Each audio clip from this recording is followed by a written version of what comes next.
اللہ سے دعا کیا رہا ہوں کہ یا اللہ رات کو جب میں سونے لگوں تو مجھے توفیق دے کہ اس سونے سے پہلے میرے اوپر کوئی فرض سجدہ رہ نہ گیا. کتنی پیاری دعا ہے کہ ہم دعاؤں میں پتہ نہیں کیا مانگ رہے ہوتے ہیں نا. یعنی کہ رات کو سونے سے پہلے کہ یا اللہ آج کا دن جو پورا گزرا مجھے کوئی ایسا دن نصیب نہ کر کے جس میں مجھ سے کوئی فرض سجدہ رہ گیا.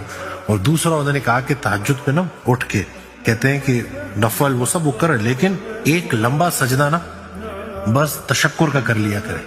ایک 5 منٹ سر سجدے میں ڈالیں. وہ جو وقت ہوتا ہے نا وہ بڑا مبارک وقت ہوتا ہے. اللہ بڑا قریب آیا ہوتا ہے.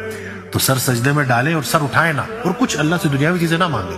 بس کہ اللہ تو نے یہ سجدے کی توفیق دی, اسی پہ تیرا شکر ہے. 5 منٹ آپ یہ پریکٹس کریں نا اور آپ دیکھیں آپ کی لائف میں کتنی چینجز آتی. تو اللہ تو نہ کوئی اس نے کوئی بیریئر لگایا ہوا ہے نہ اسی کوئی سیکیورٹی گارڈز ہے. اور سجدے میں انسان سب سے قریب ہوتا ہے اللہ کی. سب سے قریبی حالت ہے نا انسان کی اللہ تعالیٰ سجدہ بالکل وہ سجدے میں ہے.